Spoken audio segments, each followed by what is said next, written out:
Irmãos, é com muita alegria que eu anuncio aos irmãos que nós vamos começar uma nova série aqui, pelo menos 7 domingos, vão ser pelo menos 7 domingos, no intervalo entre Atos e João, que seria a sequência já proposta para a igreja, de estrutura de pregação para esse ano, mas nós vamos parar um pouco para ter essa sequência nas 7 cartas da igreja de Apocalipse. Eu sei que esse é um texto, Apocalipse 2 e 3, que mexe muito com o imaginário, com a cabeça dos irmãos, e que os irmãos já vêm cheios de conceitos e preconceitos a respeito do texto de Apocalipse. Nós estamos ao longo desse ano tentando aprender a ler melhor Apocalipse, e é por isso que nós estamos aqui diante dessa série, interrompendo inclusive a série original, que é a sequência dos textos do Novo Testamento, para aprendermos mais a respeito do tema geral, da escatologia e a missão da igreja, agora em 2021. São 7 cartas, provavelmente 7 sermões. Eu ainda pensei em fazer 8, porque eu faria um introdutório e mais 7, mas resolvi fazer essa introdução rápida nesse sermão e seguir na sequência com os demais. Então nós vamos abrir a palavra do Senhor em Apocalipse capítulo 2, versos 1 a 7, e vamos ouvir a voz do nosso Deus. Diz assim a palavra do Senhor. Ao anjo da igreja em Éfeso, escreve: Estas coisas diz aquele que conserva na mão direita as 7 estrelas, que anda no meio dos 7 candeeiros de ouro. Conheço as tuas obras, tanto o teu labor como a tua perseverança, e que não podes suportar homens maus, e que puseste à prova os que a si mesmos se declaram apóstolos e não são, e os achastes mentirosos. E tens perseverança, suportaste provas por causa do meu nome, e não te deixaste esmorecer. Tenho, porém, contra ti, que abandonaste o teu primeiro amor. Lembra-te, pois, de onde caíste. Arrepende-te e volta à prática das primeiras obras. E se não venho a ti, moverei do teu lugar o teu candeeiro, caso não te arrependas.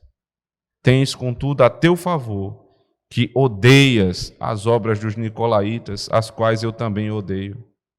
Quem tem ouvidos, ouça o que o Espírito diz às igrejas. Ao vencedor, dar-lhe-ei que se alimente da árvore da vida, que se encontra no paraíso de Deus. Amém. Oremos, irmãos. Ó Deus, que o Espírito que revelou estas coisas maravilhosas a João seja o Espírito que nos conduza, Senhor Deus, por essa nova série. Que as cartas às igrejas da Ásia Menor, que tenham um endereço certo para os leitores originais, encontrem também, Senhor Deus, aplicações na igreja do Alto Branco e nas igrejas de todo o mundo que ouvirem essa pregação. Ó Senhor, nos auxilie em cada um desses sermões, para que o teu povo entenda e glorifique o nome de Cristo, para que aqueles que precisam de arrependimento se arrependam, para aqueles que precisam de ânimo sejam animados, e que ao final de tudo isso haja glória para o teu nome. Usa-me, Senhor, poderosamente, fielmente, para anunciar aquilo que o Senhor escreveu pelas mãos do profeta João. Em Cristo nós te pedimos, Senhor. Amém. Uma coisa que nós precisamos na nossa vida cotidiana, certamente, é de termos atenção. E nós buscamos a atenção daqueles que nos amam. Você percebe que uma criança, quando ela se sente perdida num lugar, é quando os pais, os adultos começam a conversar sobre assuntos que são sérios e complexos, e a criança se coloca um pouco de lado, e ela fica ali tentando de toda forma chamar atenção. Ela quer que os adultos olhem para ela, e que especialmente seus pais atinem para as suas necessidades. Elas precisam de atenção. Elas precisam de cuidado, elas precisam do carinho dos seus pais. As igrejas também são assim porque são como casas. Como na própria ordenação do Senhor, os presbíteros são como os pais, as ovelhas são como os filhos, e pastores que não dão atenção à igreja são pastores infiéis e pastores que se desviaram do caminho.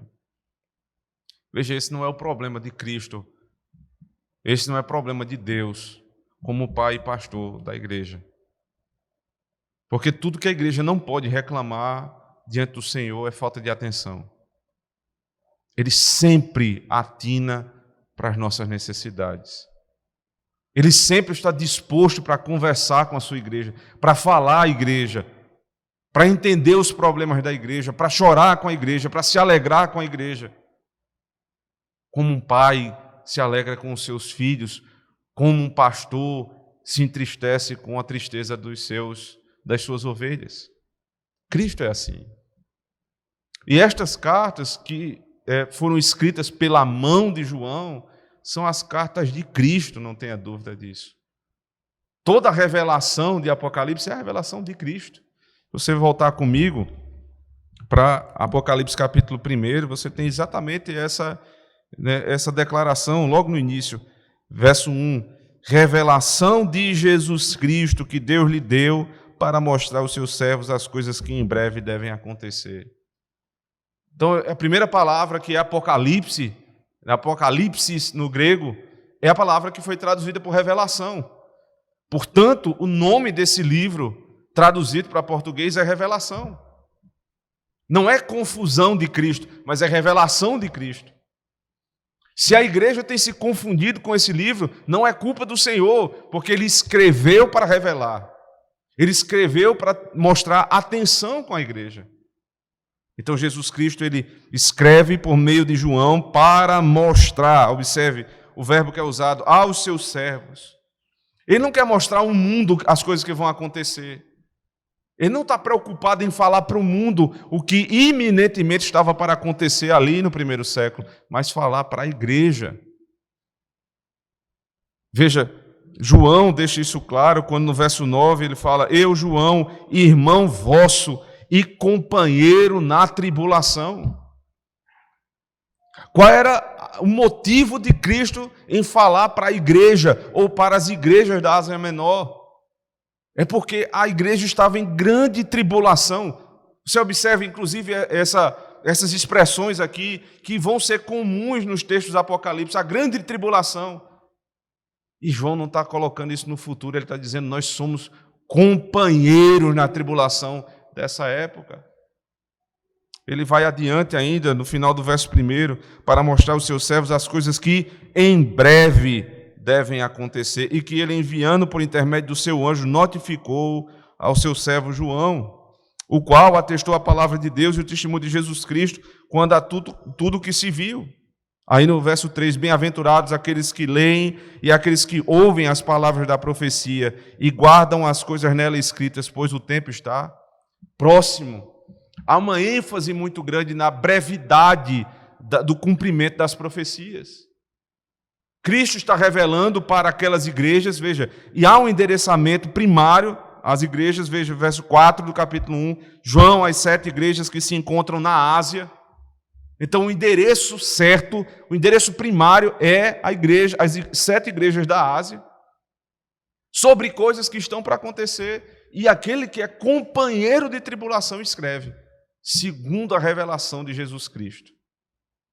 Para que não haja dúvidas, irmãos, de que a maior parte do que ele vai tratar aqui não é a respeito de coisas que ele está confabulando para o final dos tempos, no sentido de que nos últimos momentos da história, mas a grande maioria dessas coisas já aconteceu.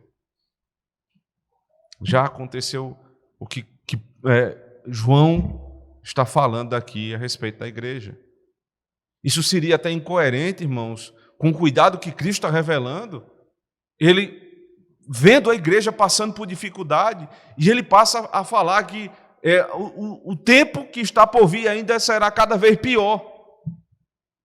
E o futuro da igreja, ao longo do tempo, vai ser cada vez pior. Mas ele está trazendo aqui uma palavra de ânimo para a igreja. Veja, brevemente vocês vão passar por dias de grande tribulação. E o final do texto é glória e honra do Cordeiro. Existe até, inclusive, um livro que é um comentário, uma espécie de comentário aqui sobre Levítico e fazendo apontamentos em Apocalipse, porque há uma relação muito grande. Todo o sistema sacrificial está sendo entregue no livro de Levítico e a consumação dele fica muito clara aqui em Apocalipse. O nome do livro é A Vitória do Cordeiro. Infelizmente não traduzido ainda, mas é A Vitória do Cordeiro. Então nós estamos falando aqui não de um texto derrotista, mas de um texto de vitória, de coisas que iriam acontecer, grandes tribulações ali, e depois a igreja começa a crescer no meio de dificuldades, mas se expandindo a todo tempo. É um texto também muito simbólico, um texto que trata de muita simbologia que não pode ser lido, em sua grande maioria, na literalidade de uma narrativa, por exemplo. Voltando aqui para o verso 1 ainda, quando ele fala revelação de Jesus Cristo, que Deus lhe deu para mostrar, aqui o verbo mostrar, ele está numa estrutura muito específica, que trata a respeito de revelar coisas de maneira simbólica, o deixar os símbolos falarem por si e muitos deles serem interpretados. Ainda no primeiro capítulo você vai perceber que há uma sequência de símbolos. Veja, eu não vou ler todo o texto, seria muito tempo utilizado, mas pelo menos no verso 16 do capítulo 1. Tinha na mão direita 7 estrelas, e da boca saía-lhe uma afiada espada de 2 gumes. O seu rosto brilhava como o sol na sua força, quando vi, caía a seus pés como morto. Porém, ele pôs sobre mim a mão direita, dizendo: não temas, eu sou o primeiro e o último. E aquele que vive, estive morto, mas eis que estou vivo pelos séculos dos séculos, e tenho as chaves da morte e do inferno. Escreve, pois, as coisas que viste, e as que são, e as que hão de acontecer depois destas.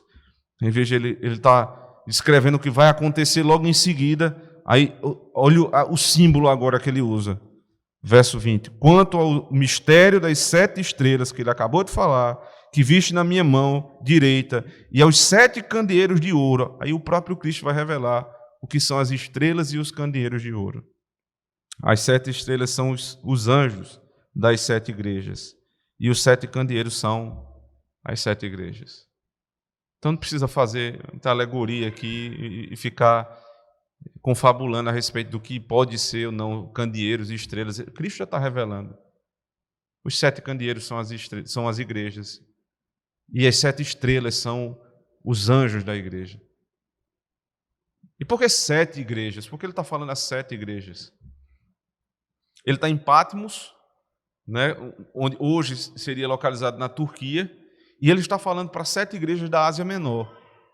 E ele fala em sequência, uma sequência lógica. Ele começa em Éfeso. E se você tiver um mapa depois à disposição, você vai perceber que ele começa a falar da igreja que está mais próxima para a que está mais longe. Ele começa da mais próxima e vai até mais longe. Essa, inclusive, era a rota postal da época no Império. Começava de Éfeso e ia até a última dessas 7 igrejas, nessa região chamada de Ásia Menor. Então tem uma lógica em tudo que João está falando aqui. E 7, porque isso também é um número simbólico. Ele está falando primariamente para as 7 igrejas, mas é só primariamente. Porque o número 7, ele quer dizer em Apocalipse a perfeição, a completude da igreja.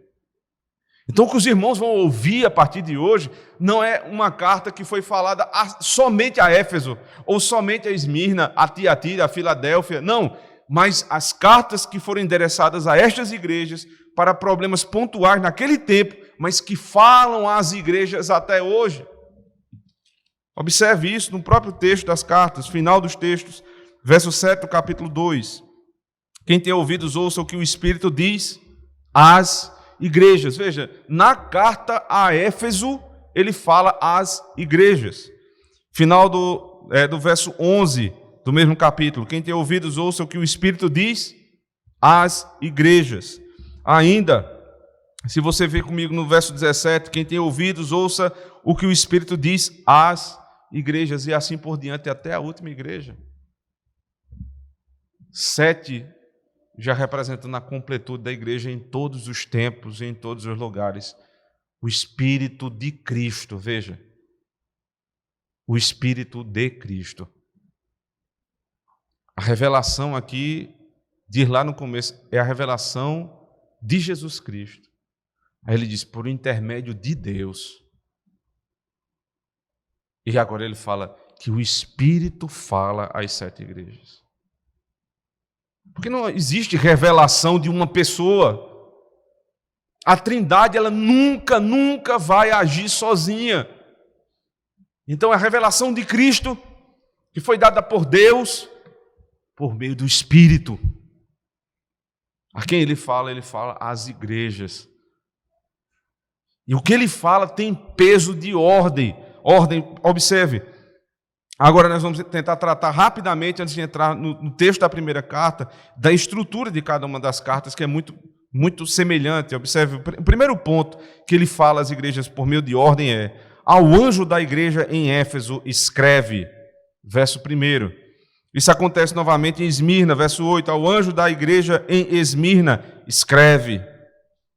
Ao anjo da igreja em Pérgamo escreve, verso 12. Verso 18, ao anjo da igreja em Tiatira escreve. Capítulo 3, ao anjo da igreja em Sardes escreve. Até a última carta é assim.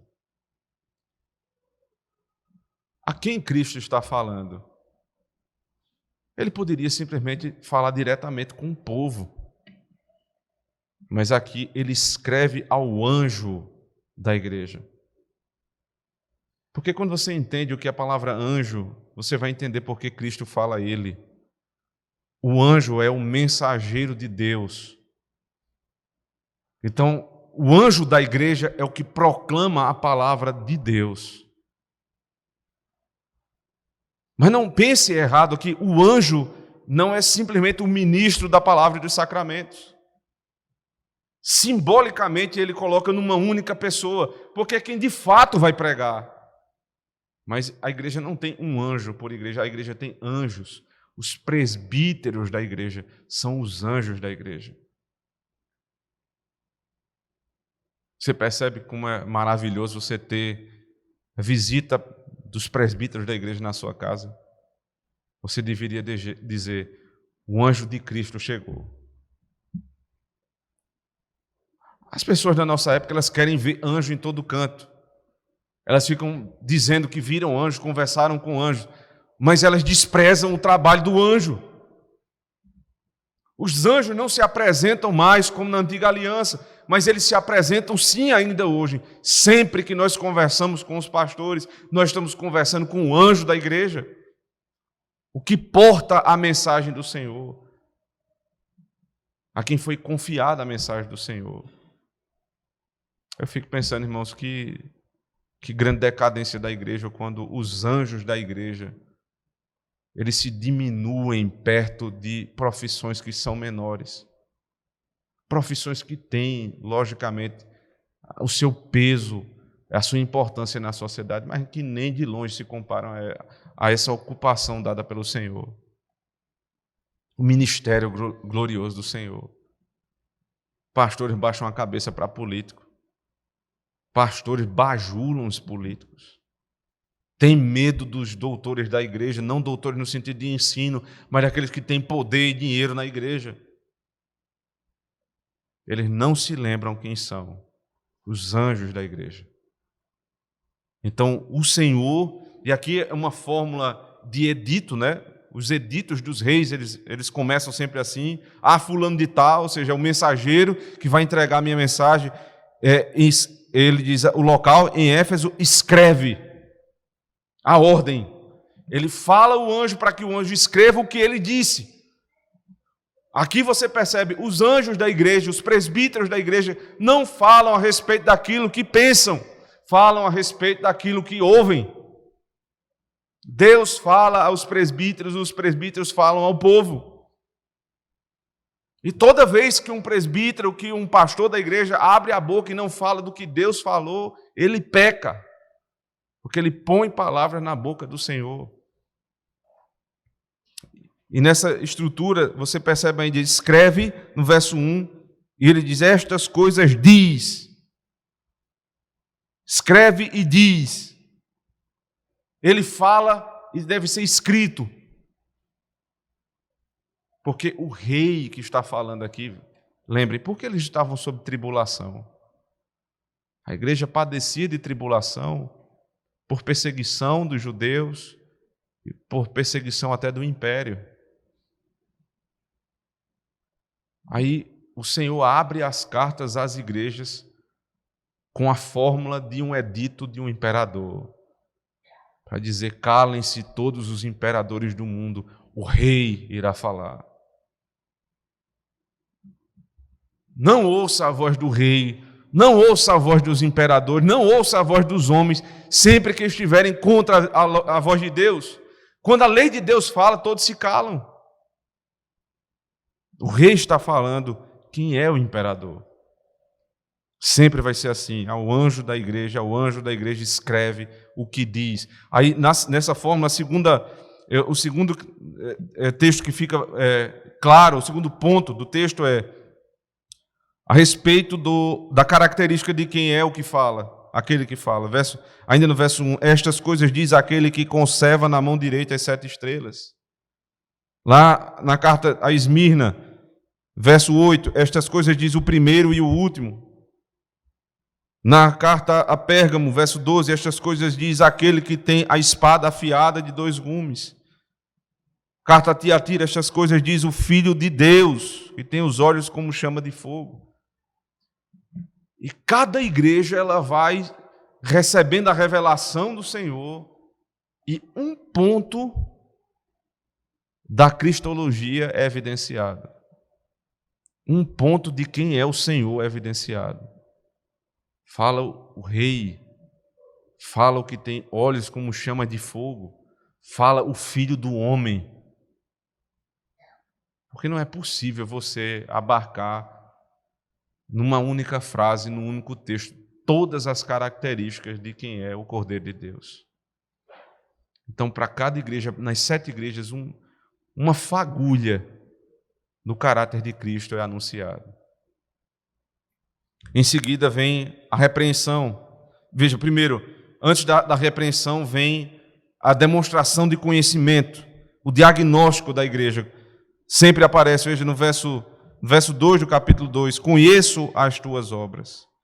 Verso 9 do capítulo 2, conheço a tua tribulação. Verso 13, conheço o lugar. Verso 19, conheço as tuas obras.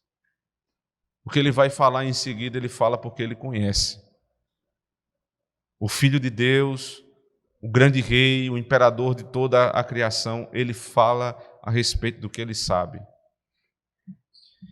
E na sequência dessa estrutura, você tem a repreensão, verso 14 do capítulo 2, tenho, porém, contra ti.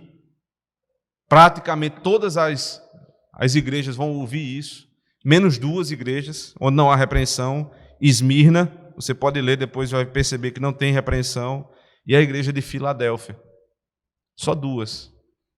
Eles precisavam muito mais de ouvir os elogios do Senhor do que a repreensão. Mas há um balanço sempre aqui nas outras 5 cartas. O Deus que repreende é o mesmo que elogia. Como um bom pai que tem atenção pelos seus filhos, ele não vê só os defeitos dos seus filhos, mas ele olha para os filhos e exalta aquilo que eles têm de bom.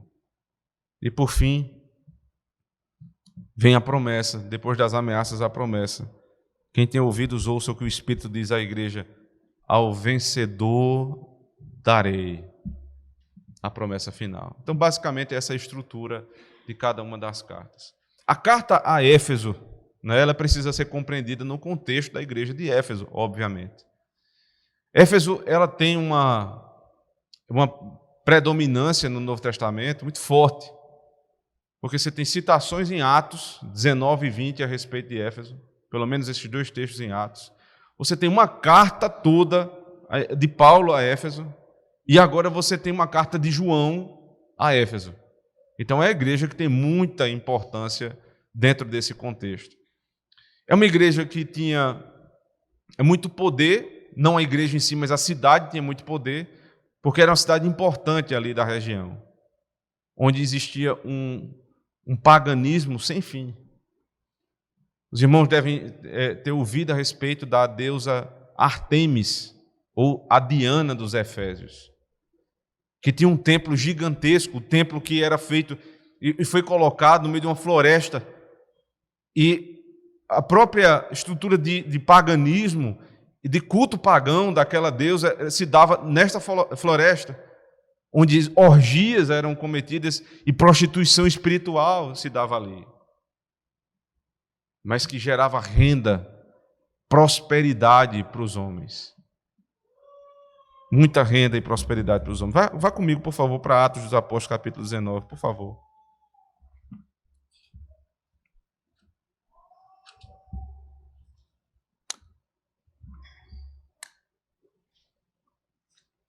A partir do verso 23 diz assim: Por esse tempo houve grande alvoroço acerca do caminho, pois um ourives chamado Demétrio, que fazia de prata nichos de Diana, que dava muito lucro aos artífices, convocando juntamente com outros da mesma profissão, disse-lhes: Senhores, sabeis que deste ofício vem a nossa prosperidade. Estais vendo e ouvindo que não só em Éfeso, mas em quase toda a Ásia, este Paulo tem persuadido e desencaminhado muita gente, afirmando não serem deuses os que são feitos por mãos humanas.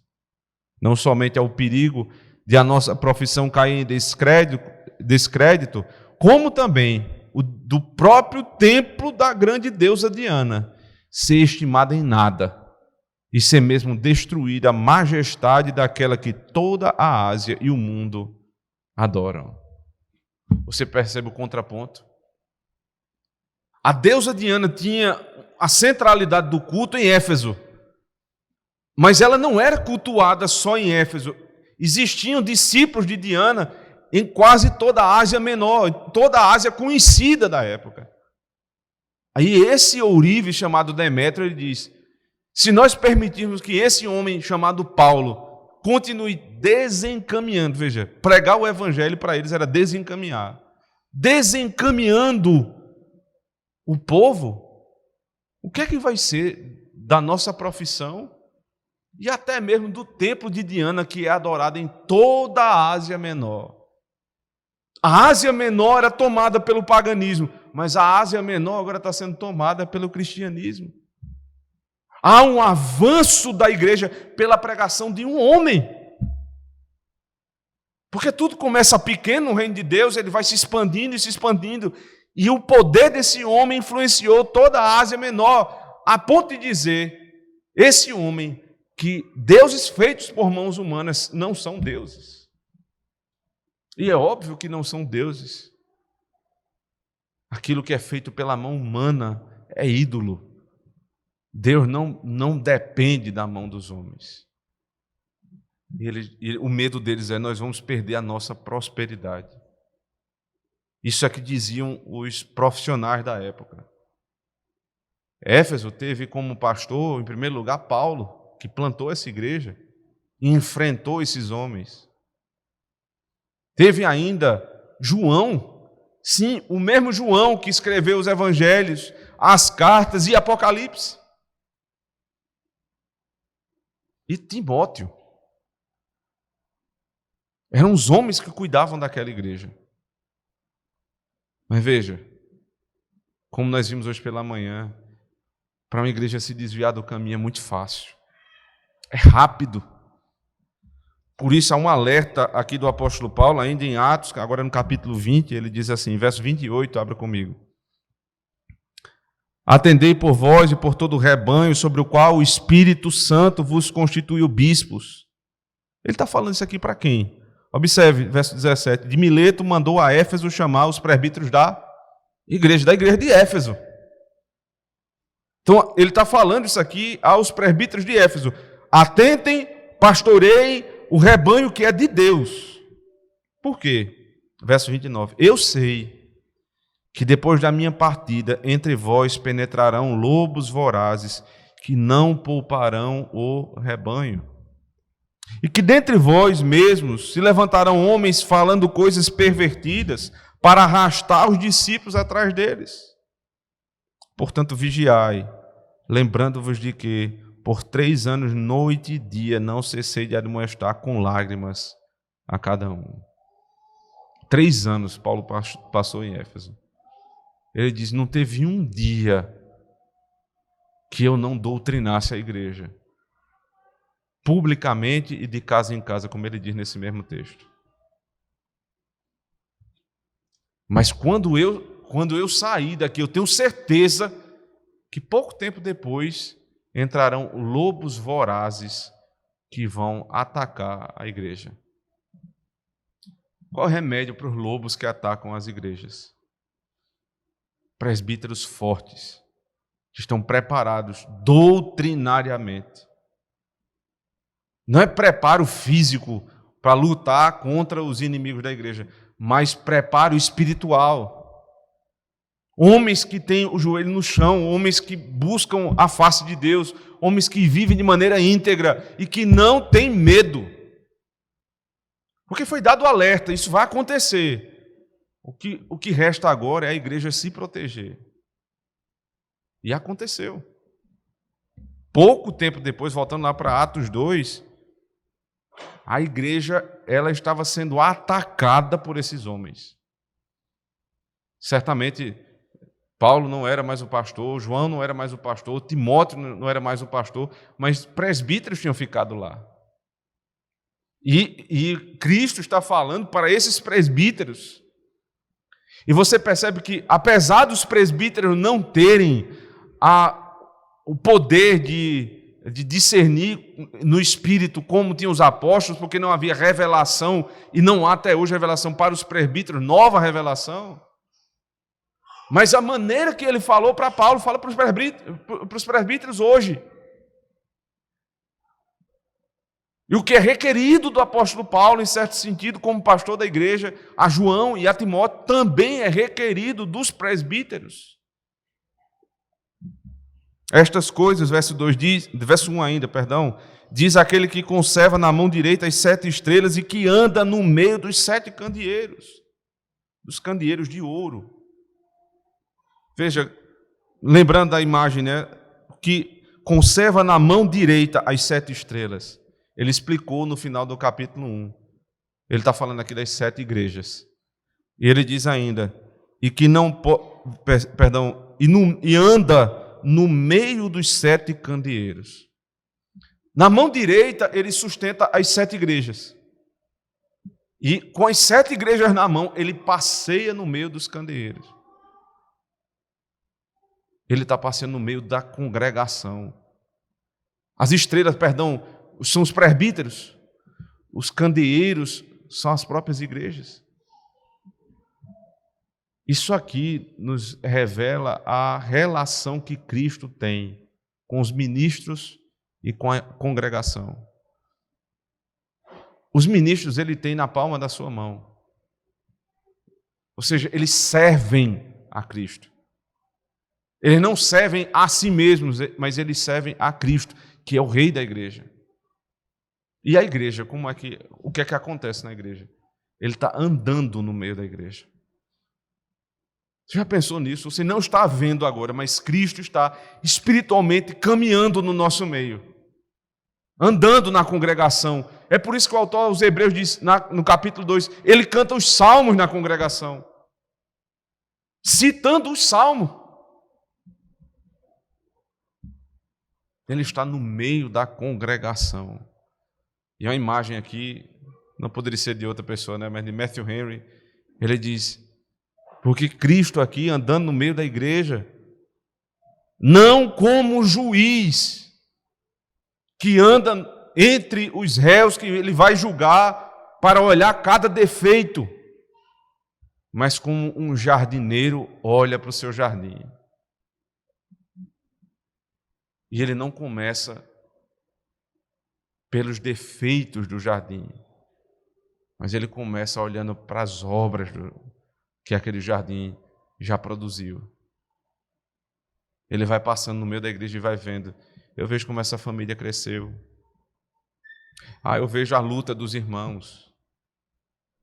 Eu vejo o desejo que vocês têm aqui nessa igreja de ter mais filhos, de criá-los no caminho do Senhor.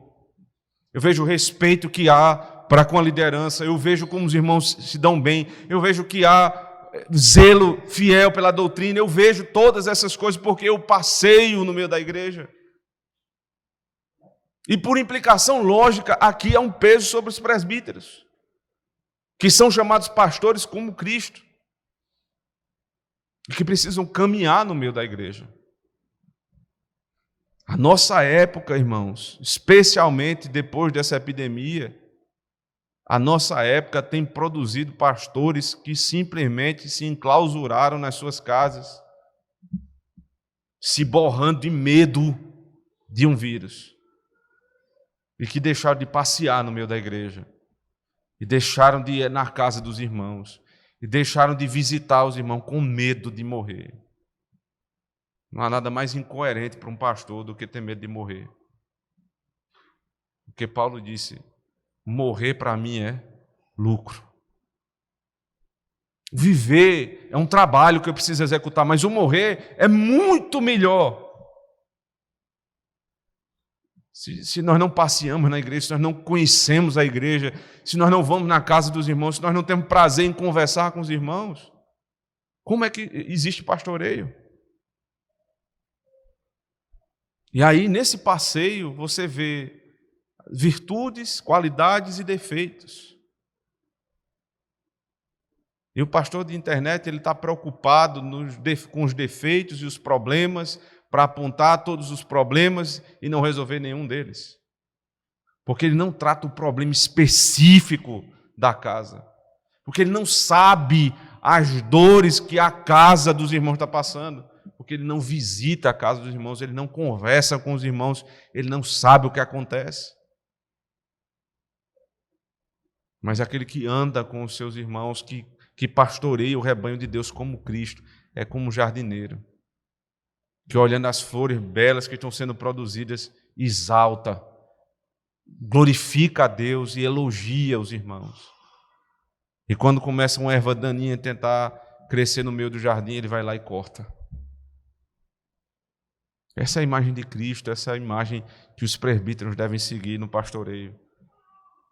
No verso 2 ele diz, conheço as tuas obras. Eu não vou falar do que eu ouvi, eu vou falar porque eu conheço. Em outra tradução diz assim, eu sei. Todas as vezes que ele vai falar com a igreja, ele diz, eu sei. Porque eu ando no meio do jardim, porque eu conheço o meu jardim, eu sei. Eu conheço as tuas obras e o que acontece com o povo. No caso de Éfeso, ele diz, conheço as tuas obras, tanto o teu labor como a tua perseverança, que não podes suportar homens maus e que pusestes à prova os que a si mesmos se declaram apóstolos e não são, e os achastes mentirosos. E tens perseverança e suportastes provas por causa do meu nome e não te deixaste esmorecer. Então os elogios aqui, se você observar no verso 2 e 3, diligência, perseverança e discernimento. A igreja de Éfeso, que teve como pastor Paulo, Timóteo, João, não abandonou aquilo que os seus pastores eram, diligentes na obra. Eles permaneciam assim até hoje, a obra não parava, eles eram irmãos envolvidos nas coisas de Deus. E por isso o Senhor os elogiava. O comentarista diz assim, porque Deus toma nota de tudo aquilo que fazemos no seu reino. É óbvio que ele não tem um caderninho, mas ele está tomando nota no céu daquilo que você faz. E nenhuma das obras, das boas obras dos filhos de Deus é em vão. Paulo disse, primeira carta aos Coríntios, capítulo 15, no verso 58. Porque o teu trabalho no Senhor não é em vão. Vocês são perseverantes no meio da tribulação, vocês não esmoreceram, vocês continuam firmes. E vocês lembraram do alerta de Atos 19 e 20.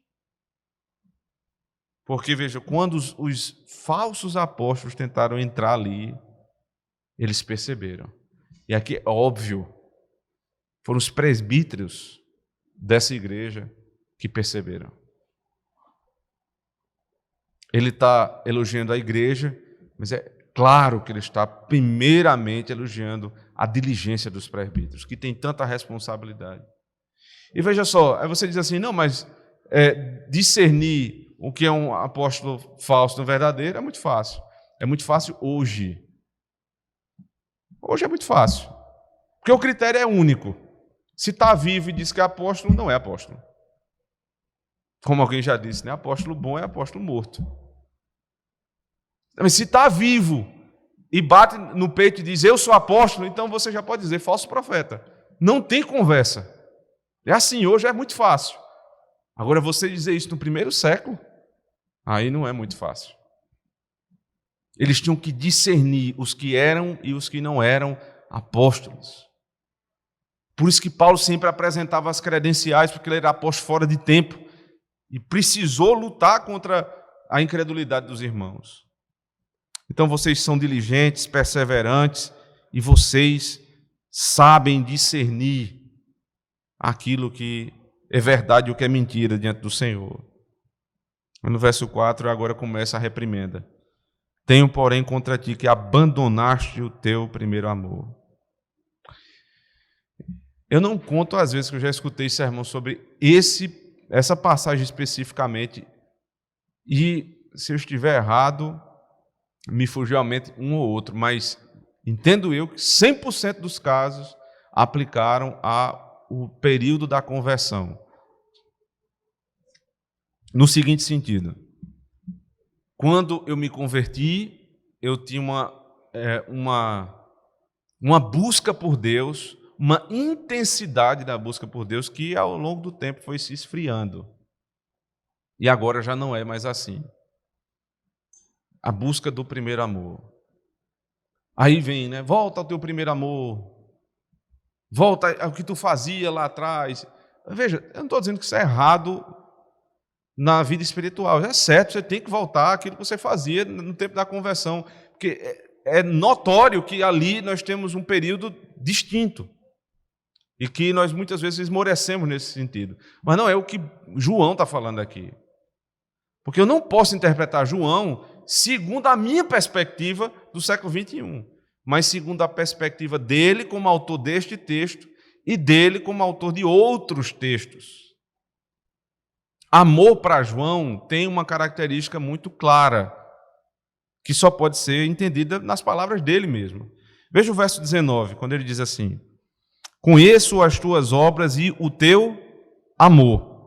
Aí ele vai fazer uma ligação, a tua fé e o teu serviço, a tua perseverança e as tuas últimas obras, mais numerosas do que as primeiras. Ou seja, o contraponto de João entre o que é passado e o que é novo tem ligação entre amor, fé e obras. Não é um período de intensidade espiritual, mas amor, fé e obras. Isso tem toda a ligação. O amor de João está ligado à fé. Ou seja, quando a igreja passava por perseguição e se mantinha firme, isso era demonstração de fé. Uma fé em amor. E essa fé perseverante gerava o amor na prática, que ele liga às boas obras. Então, para João, fé tem ligação com a perseverança na tribulação, que gera amor. E amor para João é boas obras. Volta comigo para a primeira carta de João, capítulo 3. Veja se não é assim.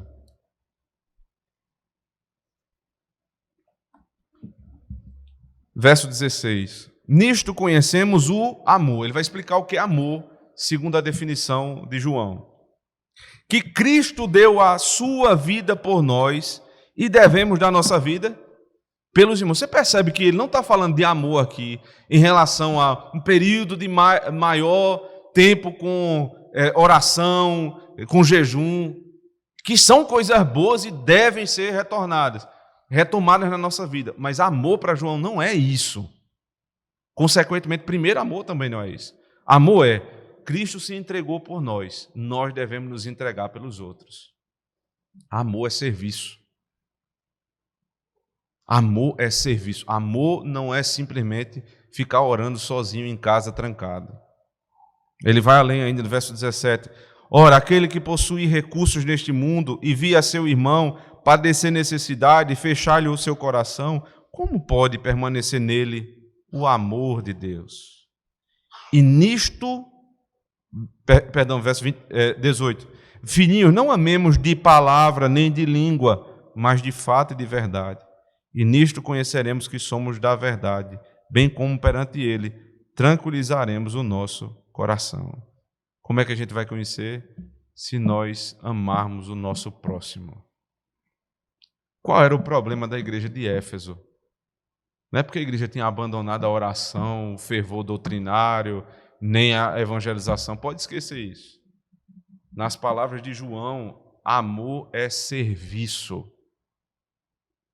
Essa era uma igreja muito bem doutrinada, a ponto de discernir os falsos apóstolos dos verdadeiros apóstolos. Essa era uma igreja fervorosa na oração e na pregação. O que é que estava faltando a essa igreja? Se voltar para o serviço. Lembrar do próximo. Eles estavam tão enclausurados nos seus próprios problemas ali, e até uma defesa da igreja. A igreja tentando se defender ali dos ataques de fora, ela vai se fechando entre ela mesma e esquece dos outros. Aí João diz, vocês precisam voltar ao primeiro amor. Lembre-se que tem mais gente sofrendo. Irmãos, o Espírito fala às 7 igrejas, certamente fala a nossa. Porque nesse tempo que nós vivemos, onde há ainda perseguição à igreja, mas principalmente, onde nós tendemos a nos fechar nas nossas casas, porque essa é toda a orientação que nos é passada, nos trancar nas nossas casas e ficar ali, né, com medo de morrer, é o tempo onde talvez menos pensemos no nosso semelhante e na necessidade dele. E eu não estou falando necessidade somente de recurso, que também tem tudo a ver, mas no serviço ao outro. O ouvir o meu irmão, eu não posso mais ouvir porque eu tenho que ficar longe. O cuidado dos pais com os filhos, dos avós com os netos, a relação que há na igreja uns com os outros, eu caminhar junto. Veja o desperdício que é, o prejuízo que é para aqueles que estão em casa agora nos ouvindo. Se alguém está pensando que está tendo algum benefício em casa, a não ser aqueles que estão por conta de doença ou de alguma coisa muito, muito séria, longe do Senhor, não tem benefício. Estão sendo prejudicados por estar longe da igreja. Porque nesse andar aqui nosso, onde o Espírito Santo passeia, Cristo canta os salmos, o Senhor entronizado, termina tudo isso aqui, a gente continua conversando, a gente sabe da dificuldade de um, a gente ouve o problema do outro, a gente se alegra com a vitória do outro. Isso é um benefício, irmãos, que se nós nos isolarmos, nunca vai ser um benefício para a nossa casa. Nunca será assim. E nós entendemos, mais uma vez, a necessidade que há em certos momentos de que determinadas pessoas fiquem longe do culto. Mas, ordinariamente, não pode ser assim. Então, verso 4 diz, tenho, porém, contra ti que abandonaste o teu primeiro amor, segundo João, e não segundo o que nós pensamos. Abandonaste o serviço. Verso 5, lembra-te, pois, de onde caíste, arrepende-te e volta à prática das primeiras obras. Amor, o que é amor? Obras, serviço. Olhar para o outro e servir. E se não venho a ti e moverei do seu lugar o teu candeeiro, caso não te arrependas. O Senhor vai disciplinar a igreja. O Senhor vai punir a igreja, se não olhar para o seu semelhante. Uma igreja que era firme doutrinariamente, que tinha pregação fiel da palavra, mas que foi repreendida por Cristo, porque esqueceu o primeiro amor, o amor das obras. O amor do qual nós olhamos para os que estão ao nosso redor e nos comprometemos com eles. No nosso meio não haverá um miserável. E nós não vamos esperar que o Estado venha com auxílio emergencial, não. Nós mesmos vamos auxiliar uns aos outros.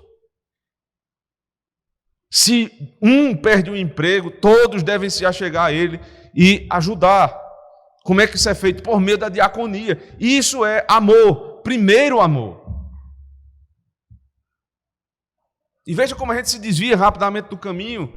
Tempo desse eu estava conversando com os diáconos, eles comentando, pastor, no começo, a gente colocava aquela cesta ali, a cesta só vivia cheia, mas ao passar do tempo, isso foi esmorecendo e agora está saindo diretamente do caixa da igreja as ajudas. Aí a gente vem, fala, lembra. É assim, nós somos assim. Nós esquecemos muito fácil da necessidade que outros têm no nosso meio. Porque achamos que quando sentamos aqui, todo mundo está bem. E não conhecemos a realidade de irmãos nossos, que se não houver uma ajuda da diaconia, eles não têm condição de sobreviver. Vocês têm pregação, vocês têm pastoreio, vocês têm doutrina, vocês têm tudo que nós precisamos ter, graças a Deus por isso. Não podemos esquecer o nosso primeiro amor. E nos voltar para as contribuições na igreja do Senhor, se nós cremos que não somente nossa família serve a Deus, mas também as nossas posses, como foi dito agora há pouco, nós precisamos então fazer com que as nossas posses sirvam ao Senhor.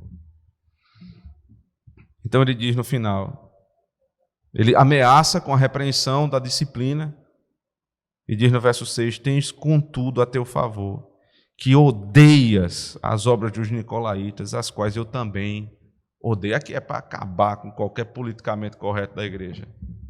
Acabou. Eu me lembro de uma pregação, não foi aqui na igreja, graças a Deus, mas foi muito próxima da nossa convivência. O pastor pregando o Salmo 139, que é um salmo belíssimo, que nós cantamos aqui, dizendo que Deus prescruta o nosso coração, se eu for ao mais alto dos céus, se eu descer até o abismo, o Senhor está lá. Aí no final do texto, ele diz, Senhor, palavras de Davi, prescruta o meu coração, vê se há em mim algum caminho mau, vê se eu não odeio os que te odeiam. Ou seja, veja se eu não sou como o Senhor é. Aí o pastor disse assim, veja isso aqui, os irmãos devem esquecer, porque é coisa da antiga aliança. Na nova aliança, Jesus disse assim, ame teu inimigo. Ele esqueceu de dizer o restante, ore por ele. Ore imprecatoriamente contra ele, para que ele seja pisado, humilhado, ou se converta, ou então vá para o inferno. É assim, irmãos. Esse é o Espírito. Jesus está dizendo, eu tenho uma coisa a favor de vocês. Vocês odeiam o que eu odeio. Porque se tem uma coisa que Jesus, ele se entristece com a igreja, é quando a igreja ama o que ele odeia e odeia o que ele ama. O Senhor deu um inário, 150 salmos no inário. Aí alguém diz assim, eu não gosto não dos salmos. Não gosto de cantar os salmos não. Coisa atrasada. Então, você está negando a Bíblia toda. Como é que você não gosta daquilo que Cristo gosta? Ele ama cantar os salmos, você não gosta de cantar os salmos. Você prefere a musiquinha do grupo fulano de tal. Deus diz que odeia, ele aborrece o casamento misto. Ele diz, não, mas talvez comigo dê certo. Deus odeia a idolatria, nós amamos a idolatria. Deus odeia o aborto, nós começamos a conversar com o abortista e tentar entender a perspectiva dele. Deus diz, eu aborreço a homossexualidade e eu começo a ser tolerante com o homossexualismo. Não existe tolerância na igreja com aquilo que Deus odeia. Eu não só preciso não fazer o que Deus proíbe, eu preciso odiar o que Deus odeia. Um santo ódio do Senhor. Santo ódio do Senhor. Santa ira do Senhor. Porque isso vai me revelar o que é bom. Olha, se você respeita tudo, você não respeita nada. Se você respeita a fala de um abortista e diz que ele tem direito de falar o que ele fala, você não respeita a vida. Temos que ser intolerantes com aquilo que Deus odeia. Isso não vai desembocar em violência, por favor. A não ser a do Estado. Mas não a nossa. Eu não sou o vingador do Senhor. Agora, nós não temos amizade com o mundo. Os meus maiores amigos não são os do mundo. Eles nem querem conversa comigo. Estão pouco se lixando para o que você acha, o que você pensa. Ele odeia você. E veja, os homens do mundo te odeiam com ódio mortal se você amar aquilo que Deus ama. E o Senhor vai te amar com amor infinito se você odiar aquilo que Ele odeia. Imagina a igreja ouvindo isso aqui. Tenho, contudo, a teu favor, que odeias as obras dos nicolaítas. Quem são os nicolaítas? Observa aqui, ele vai explicar rapidamente, verso 14 do mesmo capítulo. Tenho, todavia, contra ti algumas coisas, pois que tens aí os que sustentam a doutrina de Balaão, o qual ensinava a Balaque a armar ciladas diante dos filhos de Israel para comerem coisas sacrificadas aos ídolos e a praticarem a prostituição. Outros sim. Também tu tens os que da mesma forma sustentam a doutrina dos nicolaítas. Ele está comparando aqui os nicolaítas aquilo que Balaão fez. Rapidamente. Números 25, números 31. O que é que Balaão fez primeiro lá no início de Números? Ele tentou usar Balaque para amaldiçoar o povo de Deus. Deu errado. Toda vez que o profeta falava, em vez de amaldiçoar, abençoava. Aí ele mudou a chave. Ele disse, a estratégia é outra agora. Vocês vão infundir a idolatria de baixo para cima, de dentro para fora. O que foi isso? Ele começou a confundir Israel com o casamento misto. Sabe o que é que essa igreja odiava? Essa igreja aqui de Éfeso odiava o casamento misto, odiava a idolatria, odiava a tolerância mundana. Por isso ela está sendo elogiada por Cristo. Você imagina o que o mundo vai pensar de nós se nós colocarmos isso em prática? Aí eu lhe pergunto, e o que é que você está esperando do mundo? Qual é o testemunho que você quer ter do mundo? Se o mundo nos odeia, há uma certeza em nós estamos no bom caminho. Se o mundo nos ama, há uma certeza, o caminho é o inferno. A igreja que é amada pelo mundo é odiada por Cristo. A igreja que é odiada pelo mundo é amada por Cristo. Ele tem a nosso favor isso. E por fim, verso 7. Quem tem ouvidos, ouça o que o Espírito diz às igrejas. Ao vencedor dar-lhe-ei que se alimente da árvore da vida que se encontra no paraíso de Deus. Sabe quando é que vai ser o teu salário? Quando a obra do Senhor estiver consumada. O Evangelho vai se expandindo no meio de tribulações, dores, percalços, e nós vamos enfrentando tudo isso. Aí ele traz a imagem de Adão, do pacto das obras. Se Adão cumprisse a lei, o final dele seria comer do fruto da árvore da vida, o sacramento do pacto das obras. Mas aqui é o vencedor. Quem é o vencedor? Quem está em Cristo. Se vocês permanecerem em mim, vocês são vencedores. Eu te darei o que Adão não teve lá atrás. Porque Adão pecou e todos nós caímos. Se a igreja permanecer firme na doutrina e crendo com fé perseverante em amor, o fruto vai ser dado. Nós vamos comer do fruto, para que nunca mais haja pecado no nosso meio. Não haverão mais nicolaítas, não haverão mais falsos apóstolos, não haverá mais perseguição do Estado, não haverá mais tribulação, se a igreja permanecer firme. Nós não vamos vencer no fim. Nós já estamos vencendo e nos aproximando da árvore da vida. Já está posta diante de nós. O que é que a igreja precisa? Se manter firme na fé, em amor e serviço ao Senhor. E todo dia nós vamos nos aproximar mais da árvore da vida, da consumação final, quando Cristo voltar. Por fim, irmãos, essa igreja tinha muito conhecimento e foi elogiada pelo conhecimento. Mas só conhecimento não vai te salvar. Se você ouve falar de Cristo e entendeu o Evangelho, que bom que você entendeu. Mas se isso não tiver impacto nas tuas obras, você está negando Cristo com as tuas obras. Por outro lado, se você já é crente, converso, firme na igreja, você precisa se lembrar que o buscar o Senhor em estudo, na teologia, é algo imprescindível para desembocar nas boas obras. Mas se ficar só no estudo, se ficar só no conhecimento, lembre-se, por exemplo, do que aconteceu com Pedro.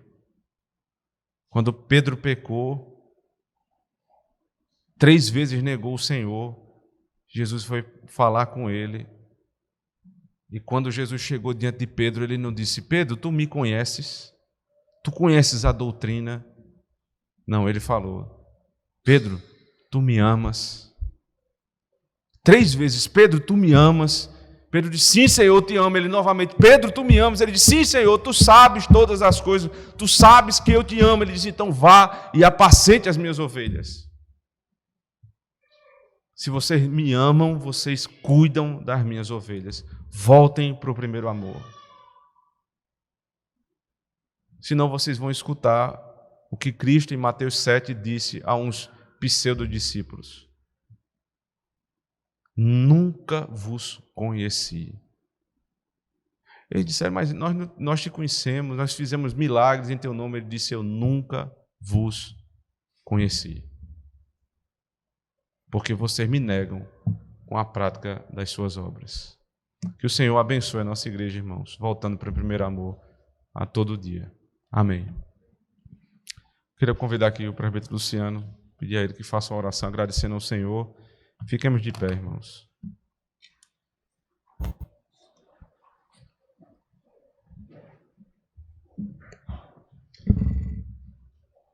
Que maravilha, Senhor, saber que Tu tem as igrejas nas Tuas mãos, que os pastores, ó Deus, estão debaixo do Teu pastoreio e que assim o Senhor é quem governa a igreja. Ela não está de maneira nenhuma, ó Deus, entregue a nós, oficiais, mas o Senhor, por meio de nós, ó Deus, exerce o senhorio, de tal forma que o Senhor está a passear constantemente no meio das igrejas, Pai. Que alegria saber que o Teu Filho, nosso Senhor Jesus Cristo, está, ó Deus, no meio de nós aqui essa noite, espiritualmente presente, ó Deus, cantando salmos juntamente conosco, Senhor. Queremos também Te agradecer, Pai, porque nós sabemos que a firmeza doutrinária, a perseverança que nós temos demonstrado, o zelo pela Tua obra, não são, ó Deus, algo que temos em nós mesmos. Não é algo, ó Deus, que teríamos se estivéssemos longe de Ti, se o Senhor não estivesse operando em nós, Pai. Muito obrigado, Senhor, por tudo que o Senhor já tem nos dado até aqui. Nós verdadeiramente podemos, ó Deus, abrir os nossos lábios e dizer que até aqui o Senhor tem nos ajudado, perseverando a nossa fé, nos fazendo crescer em conhecimento, cada dia, ó Deus, mais buscando nos conformar à Tua palavra, Senhor. Mas nós queremos também te pedir, Senhor, que o Senhor continue essa obra, que o Senhor nos faça avançar. Nós queremos, ó Deus, e sabemos que a santificação é contínua, é gradativa e que ela permanecerá, ó Deus, ela será necessária até o dia da tua segunda vinda, quando seremos glorificados, comeremos do fruto da árvore da vida, Pai. Então nós te pedimos, Senhor, que o Senhor não permita que nós manquejemos na caminhada da santificação, mas que o Senhor nos dê força, nos dê vigor, o Senhor opere poderosamente, de tal modo, Senhor, que nós vivamos verdadeiramente uma carreira da fé, que nós sejamos ágeis, ó Deus, em nos livrar e hábeis de nos desembaraçar das ciladas, ó Deus, da nossa própria carne, desse mundo pervertido e do maligno, Senhor. Nos ajude para que nós possamos, ó Deus, ver com clareza naquilo que nós temos falhado contra Ti, falhado, ó Deus, na missão que o Senhor tem nos dado, de sermos como o Senhor é, santos, para que nós possamos verdadeiramente nos corrigir, Pai. Nos ajude a odiar aquilo que o Senhor odeia cada dia mais, Pai. Tem misericórdia de nós, Senhor. Não nos permita que nós venhamos a desgostar daquilo que o Senhor ama, tem zelo, daquilo que o Senhor se agrada, que alegra o Senhor, Pai. Nos ajude para que nós possamos amar com vigor, amar com clareza aquelas coisas que o Senhor ama e abominar aquilo que o Senhor rejeita, Pai. Nós queremos ser como Tu, Senhor, santo. Nós queremos, ó Deus, ser parecidos com o nosso Salvador, Pai, que mesmo as maiores tribulações permaneceu fiel à Tua palavra, obediente em tudo ao Senhor, Pai. Nos ajude, Senhor, a encarar verdadeiramente as atribulações dessa vida como um aviso de que a nossa esperança final não está aqui nessa terra, mas que nós possamos, ó Deus, também lembrar de que há ainda também uma esperança nesta vida, que nós devemos, ó Deus, sim, nos santificar, fazer com que o mundo Te conheça, arrombar as portas do inferno e fazer o Teu reino crescer, Pai. Essa obra maravilhosa começa nas nossas vidas, se estende, ó Deus, na nossa família e não para por aí.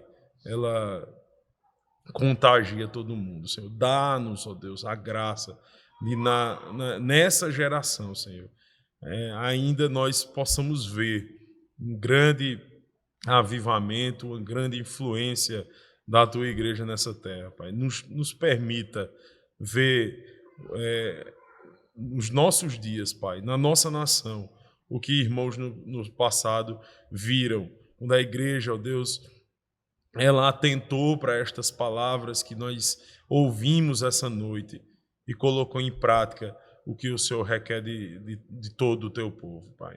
Nos ajude em tudo, em nome de Cristo, porque sem Ele nada podemos fazer. Amém. Amém.